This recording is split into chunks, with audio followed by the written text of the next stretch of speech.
Haremos Fundamento HC, módulo 7, Seguridad Eléctrica.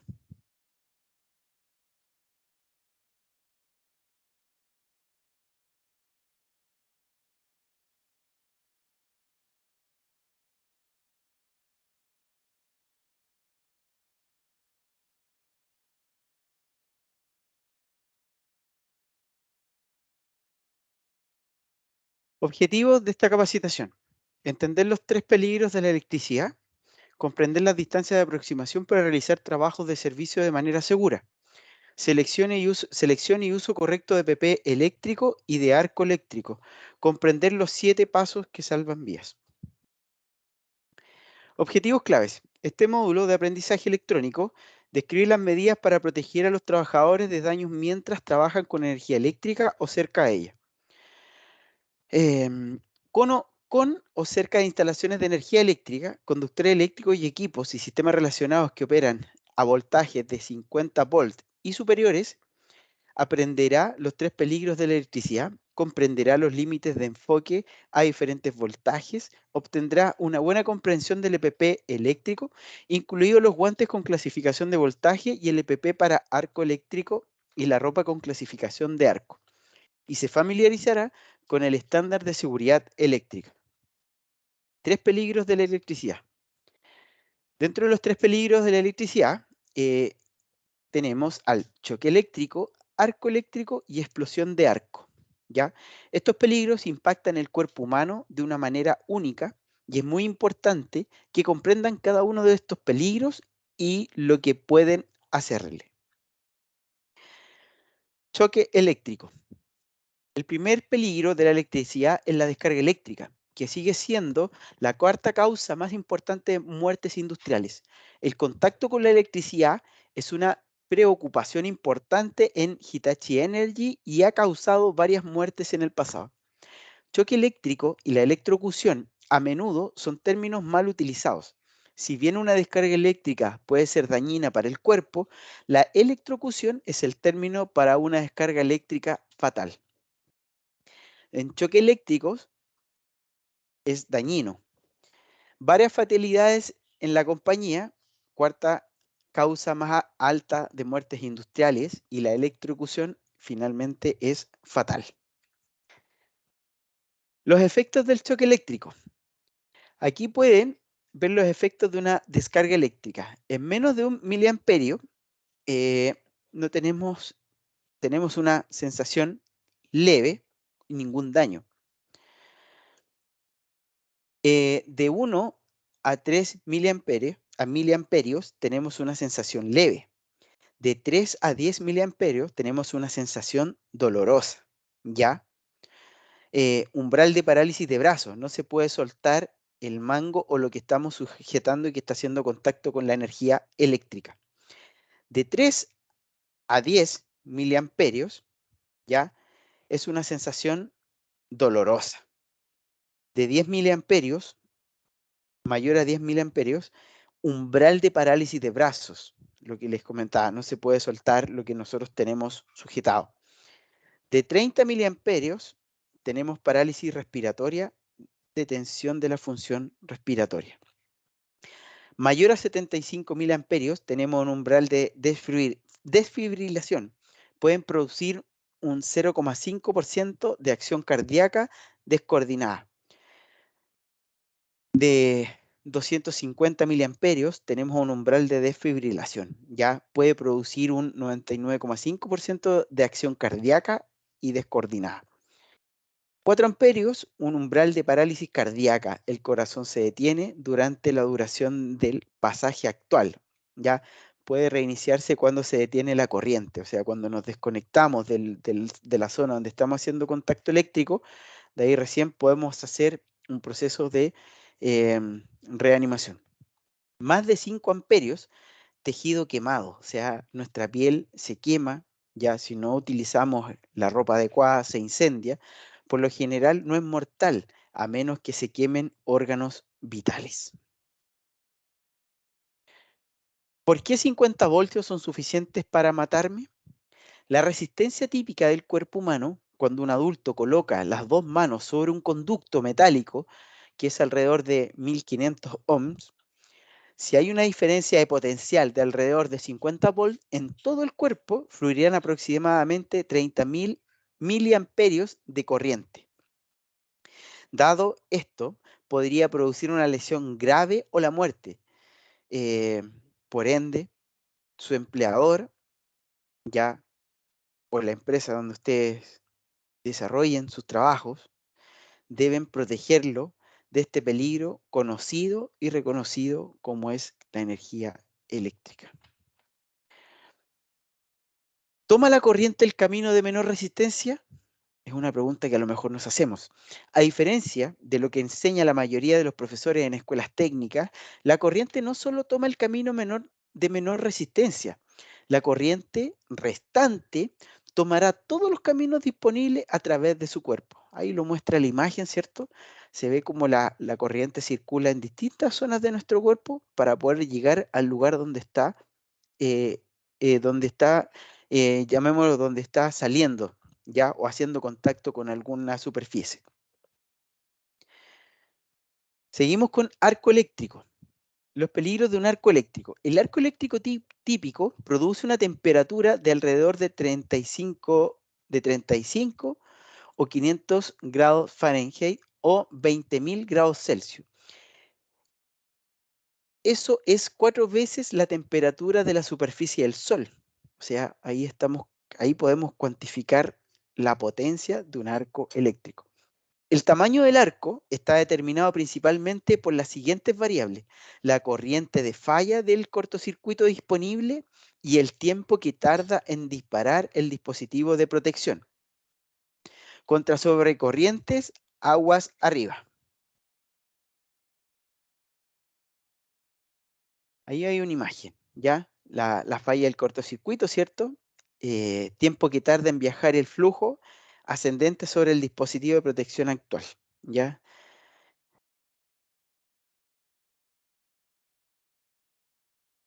Temperatura de la piel es mayor a 210 grados Fahrenheit, 1,2 calorías por centímetro cuadrado de energía térmica en un segundo.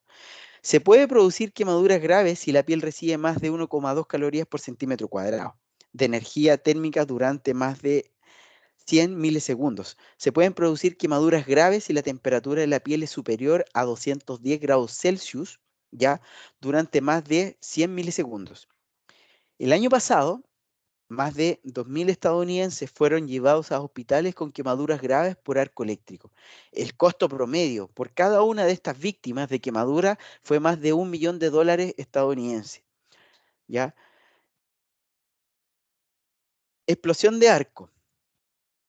Análisis de un incidente arc blast o explosión de arco.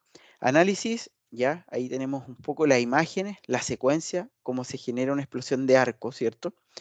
Como pueden ver, este escenario, el evento de arco eléctrico comienza con un desatornillador que hace contacto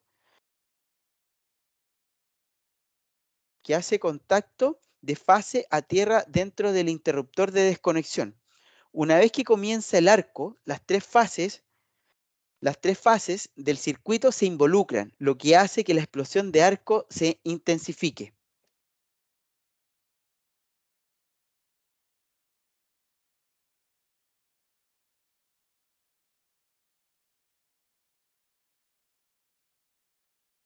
Los dispositivos eléctricos se expanden 67.000 veces su tamaño normal cuando se convierte en una bola de fuego de plasma de 35.500 grados Fahrenheit o 20.000 grados Celsius. Ahí hay una imagen de una explosión, ¿cierto?, que está a 20.000 grados Celsius. Esta fuerza explosiva es aproximadamente equivalente a las propiedades de detonación de TNT. El metal fundido y la metralla del equipo eléctrico pueden viajar a 700 miliamperes hora. La onda de sonido producida por una explosión de arco es excesiva y puede exceder los 160 decibelios. Un umbral para el dolor está a 140 decibelios. Una ráfaga de arco puede causar daños permanentes a su audición, por lo que es imperativo que use protección auditiva para minimizar el impacto en su audición. Una onda de presión de una ráfaga de arco golpea el cuerpo causando lesiones tanto externas como internas. Las presiones pueden exceder miles de libras por pie cuadrado. Las lesiones externas pueden resultar de ser arrojado o derribado por la fuerza. Las lesiones internas pueden colapsar los pulmones y dañar los otros órganos. Los síntomas internos pueden parecer mucho después de la lesión inicial. ¿Qué distancia debemos conocer? Los límites de aproximación.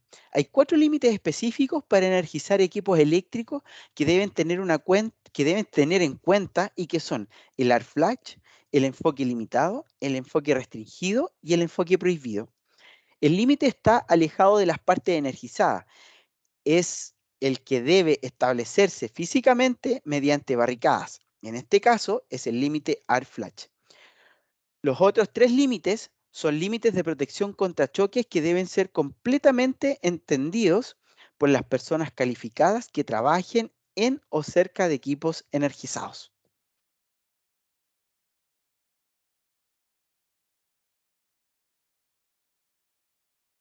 Límite de aproximación limitada. El límite de aproximación limitada es lo más cerca que una persona no calificada puede llegar a un equipo energizado a menos que esté acompañada por un electricista calificado. El tiempo que una persona no calificada pasa dentro de este límite debe limitarse junto con cualquier trabajo realizado. ¿Ya? Ahí se puede apreciar en la imagen, ¿cierto? Limitado a acercarse al perímetro, 3,5 pies a 480 volt de corriente continua, expuesto, ahí está el punto, ¿cierto? De expuesto parte en vivo. Límite de aproximación restringida. El límite de aproximación restringida es la distancia más cercana a las partes vivas expuestas a las que una persona calificada puede acercarse sin el EPP adecuado y las herramientas con clasificación de voltaje. ¿Ya? Dentro de este límite, el movimiento accidental puede poner una parte de su cuerpo de herramientas conductoras en contacto con partes activas o dentro del límite de aproximación prohibido. ¿Ya? Ahí hay una imagen, ¿cierto? El expuesto en parte vivo, ¿cierto? Límite de aproximación restringida es de 0,1 pies, que es equivalente a 30 o 40 centímetros aproximadamente, de aproximación a este punto energizados. El límite de aproximación prohibido, ya, es la distancia mínima de aproximación a las partes vivas expuestas para evitar el arco eléctrico.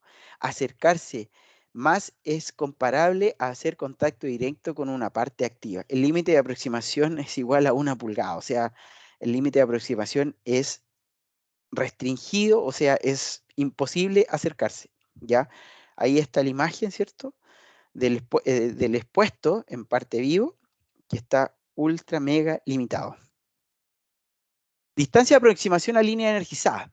Trabajo cerca de líneas aéreas no aisladas, se deben tomar precauciones para evitar el contacto. Conozca sus distancias de aproximación. La distancia de aproximación a las líneas aéreas energizadas, que se consideran conductores móviles, es de 3 metros o 10 pies para voltajes hasta 50 kilovolt inclusive. Para voltajes nominales superiores a 50 kilovolt, la distancia aumenta en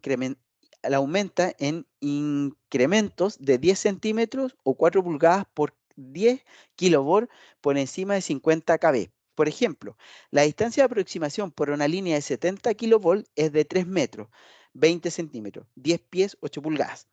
Estas distancias son más importantes cuando se considera la instalación y el uso de bastones móviles o elevadores de personas o el transporte de objetos no aislados, como lo demuestran aquellas imágenes que están en este slide. Mantenga su EPP, súper importante. Asegúrese de mantener su EPP en buenas condiciones y nunca lo utilice hasta que haya realizado una inspección previa a su uso. Debe usar guantes de gomas y protectores de cuero al tomar lecturas de voltaje, abrazaderas en las lecturas del amperímetro y realizar pruebas eléctricas. El estándar mínimo Hitachi Energy es usar esta protección para voltajes de 50 volt y superiores. La regla general, no usar protectores de cuerpo sobre los guantes clase 00, es solo cuando realice una tarea de menos de 500 volts y la tarea no causará daño físico a los guantes de goma. Nuevamente, esta regla solo se aplica a los guantes clase 0. Guantes con clasificación de voltaje, ¿ya? Aquí tenemos un poco, hay 5 clasificaciones de guantes de voltaje. El voltaje de uso máximo nominal para cada clasificación es lo que se enfoca al seleccionar la clasificación adecuada para los guantes. Aquí tenemos clases 00, ¿cierto? El código de color es beige, el voltaje de uso máximo nominal son de 500 kV, ¿ya? Prueba de corriente alterna, voltaje de prueba sobre los 2500, prueba de corriente continua, ¿cierto? Sobre los 1000 kilovolts. Y así sucesivamente con cada uno de estos guantes, con cada una de las clases, clase 00, 0, 1, 2, 3 y 4. Dimensiones de guantes o clasificación de voltaje. Hay dos formas de medir el tamaño de los guantes con clasificación de voltaje. Uno, mide a través de la palma de la mano, como se ve en la imagen, desde el exterior de su dedo meñique hasta el interior de su pulgar y multiplique esta distancia por 2.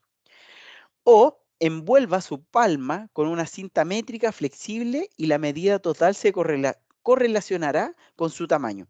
Si esta distancia es igual a 10 pulgadas, entonces usará guantes de talla 10 y así sucesivamente. Ahí en cada una de la imagen, ¿cierto? Se explica en la primera imagen, toma el número de pulgadas y luego multiplicarlo por 2. Tome la cantidad de pulgadas alrededor de su mano y ese es el tamaño de su guante. Guantes clasificados eléctricamente. Mantenga sus guantes clase 5 limpios y secos. Guarde sus guantes para que no se arruguen. Tercero, guarde sus guantes donde no se calentarán demasiado. Evite el interior de vehículos calientes cuando sea posible. Cuarto, revise visualmente sus guantes todos los días antes de usarlos. Y 5, pruebe los guantes con aire para ver si hay perforaciones. Y utilice una bomba para guantes o gire el puño para atrapar aire con el guante y luego aplique presión para detectar fugas de aire. Frecuencia de prueba recomendada en los guantes, ¿ya? En los guantes, cada 6 meses de uso, 12 meses de almacenamiento, sin exceder los 12 para almacenamiento y usos combinados. Ya para las mangas cada 12 meses, para las mantas también cada 12 meses, la manguera de línea tras la inspección el valor de aislamiento es sospechoso, cubiertas tras la inspección el valor de aislamiento es sospechoso, esteras tras la inspección el valor de aislamiento es sospechoso. ¿Ya? Esta es la frecuencia de prueba recomendada para guantes con clasificación de voltaje clase 1 y superior.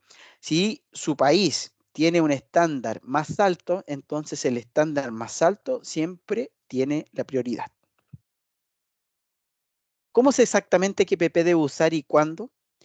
Puede ser necesario cambiarse de ropa para tareas más extensas, por ejemplo, inserción, eliminación de gangliones en motores de corriente continua. Tenemos, ¿cierto?, la capucha, los trajes de arc flash como lo muestran las imágenes. ¿Cómo sé exactamente qué PP y debo usar y cuándo? Ejemplos. Ejemplos de tareas que requieren un traje flash y una capucha de 40 calorías por centímetro cuadrado serían inserción o extracción de gangliones del centro de control de motores, ¿ya? Inserción o desconexión de interruptores. Este PP de arco eléctrico solo debe ser utilizado por trabajadores eléctricos calificados para realizar tareas a las que, si algo sale mal, podría haber un accidente catastrófico. La posición de Hitachi Energy es que nunca coloque o extraiga interruptores automáticos de barreras energizadas. Este módulo no intenta cubrir los extensos requisitos para trabajar en o cerca de partes o conductores energizados expuestos. Las personas deben hacer esto, deben recibir capacitación adicional según los requisitos legislativos. Matriz de PP eléctrico. Esta es la matriz que Hitachi Energy maneja para la selección de los EPP con los cuales debe equipar a sus trabajadores para los distintos tipos de trabajo con los distintos tipos de voltaje. ¿Ya? Se debe seguir esta matriz de PP para arco eléctrico para seleccionar el EPP específico o ropa con clasificación de arco apropiada. Haga coincidir el voltaje y el amperaje en la parte superior de la matriz con la tarea del lado izquierdo. Cuando estos dos factores se cruzan, el equipo apropiado se define en el color de la matriz. Es extremadamente importante que domines esta matriz para que estés protegido. Si alguna vez tienes dudas, entonces no debe continuar con el trabajo. Es importante tener en cuenta que esta matriz se creó para abordar sistemas complejos y está pensada para cuando la legislación del país sobre los requisitos del cliente no existen. ¿Ya? Esta matriz es primordial. Si existen dudas, ustedes deben asesorarse por su encargado HCE de la faena sitio o por los responsables de Hitachi Energy para poder adquirir estos elementos antes de que realicen un trabajo con diferentes niveles de voltajes. Ahí está la matriz, como en tamaño más expandido para que podamos revisarla.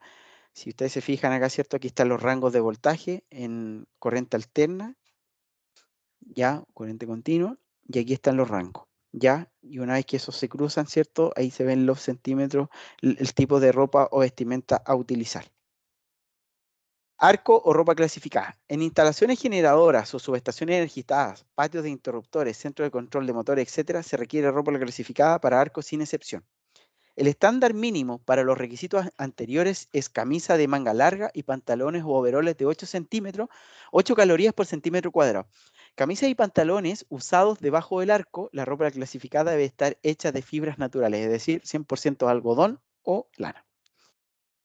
Información de prenda clasificada. ¿Cómo se autoextingue una mezcla de algodón o nylon?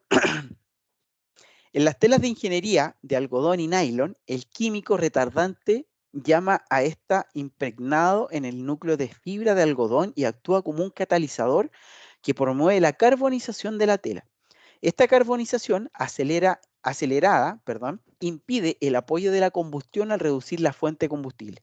El químico retardante de llama actúa en la fase sólida para producir esta carbonización.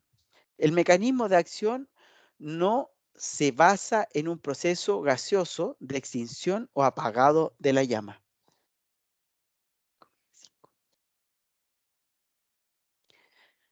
Las telas con clasificación de arco deben mantenerse limpias para obtener el beneficio completo de las características de protección.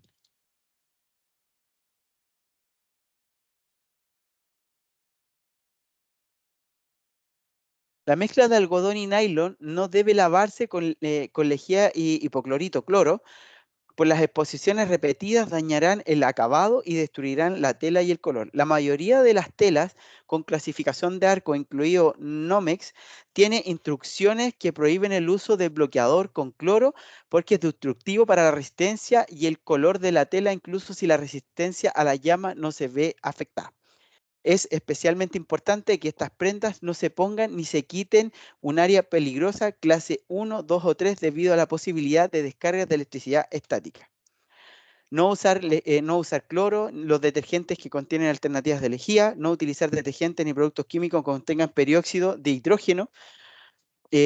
También evita almidones, visualmente telas u otros de lavandería.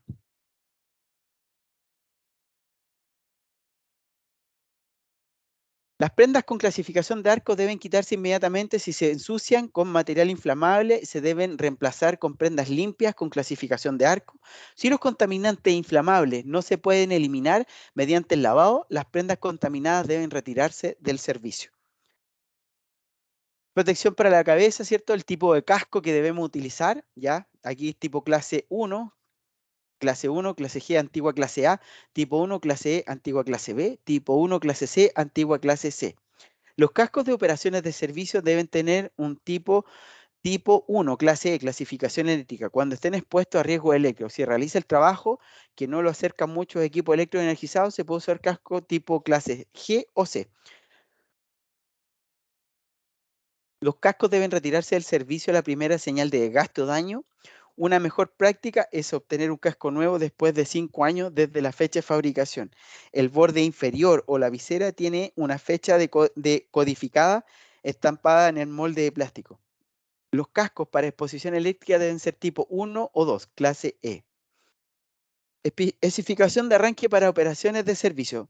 Puntera de acero o composite, mínimo de 5 pulgadas de altura. Suela muy duradera, antideslizante y resistente al aceite, resistencia a pinchazo equivalente, impacto con presión, riesgo eléctrico certificado. Herramientas, ¿cierto? El equipo de protección duplicado para trabajadores eléctricos. El propósito es minimizar la posibilidad de arco eléctrico. El propósito secundario es la protección contra golpes. Se requieren las herramientas con clasificación de voltaje para todo el trabajo realizado dentro del límite de aproximación restringida, como dentro de 30 centímetros o un pie de 480 volts. Esto solo minimiza el potencial de causar arco eléctrico, sino que también brinda protección contra descargas. ¿Cuál de esta herramienta tiene clasificación de voltaje? Herramienta no clasificada, herramienta con clasificación de voltaje. Las herramientas obviamente tienen un mango distinto a la herramienta con protección a voltaje. ¿Cómo se puede producir la diferencia? Tienen un símbolo, ¿cierto? Donde se indica la tensión nominal o los voltajes para los cuales están fabricados. Las siguientes secciones de este módulo discutirán aspectos de seguridad de los instrumentos, ¿cierto? Y equipos de pruebas eléctricos portátiles y cables de extensión, interruptores de circuito de falla a tierra y RCD de dispositivo de corriente residual. Clasificación adecuada, ¿cierto? Diseñado para el entorno de ser utilizado, inspección visual de defectos, se necesitan calibrar mensualmente. Uso de dispositivos detectores de voltaje, ya, ¿cierto? Hay que verificar el rango de voltaje del detector y use de sondas aisladas, pértiga, uso de PPs aislados con clasificación de arco apropiado y pruébelo antes de tocar. Asegúrese que el detector de voltaje de inspección esté calibrado y periódicamente. Ya, cuidado de uso y adecuado de cables de extensión. Inspecciones visualmente al enchufe y receptáculo. Si ha movido el cable antes de usarlo, compruebe si hay aislamiento de conductores, pellizcos detectados de daño, ¿cierto? Tenemos que revisar toda la estructura de la herramienta, ¿cierto? Que estén aislados correctamente y asegurar de probar el cable o dispositivo antes de volver a ponerlo en servicio. Nunca coloque objetos no aprobados sobre cables, como se ven en las imágenes, ya nunca conecte un cable a otro sin convertidores o con conexiones como correspondan, como se verifica en la imagen. Eso nunca hacerlo.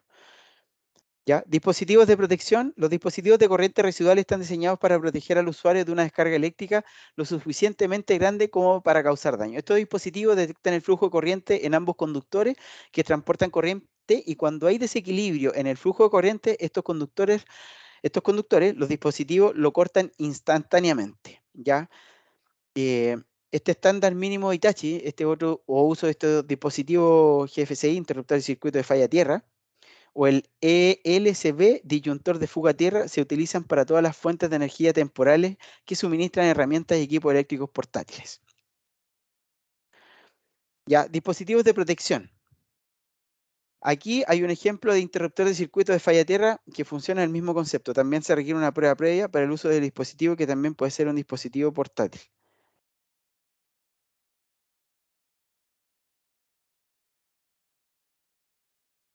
Los 7 pasos de Itachi que salvan vías. Evalúe el trabajo, realice una evaluación de riesgo o un análisis de peligro in situ. Asegúrese de identificar claramente la ubicación y el equipo de trabajo. Desconecte la fuente eléctrica y asegure la contrarreconexión. Cuarto, verifique la ausencia de tensión del funcionamiento, pruebe antes de tocar. 5, asegúrese de realizar la puesta a tierra y el cortocircuito. 6, proteja las partes vivas adyacentes y tome precauciones especiales cuando trabaje cerca de conductores de NU. Y 7, completar un permiso para trabajar y caminar el permiso. Cuando hablamos de caminar el permiso, este es verificar que todos los puntos identificados para bloqueos y energías estén debidamente resguardados y bloqueados para evitar reconexiones que puedan generar daños a las personas de forma graves o fatales. Agradezco su atención. Muchas gracias.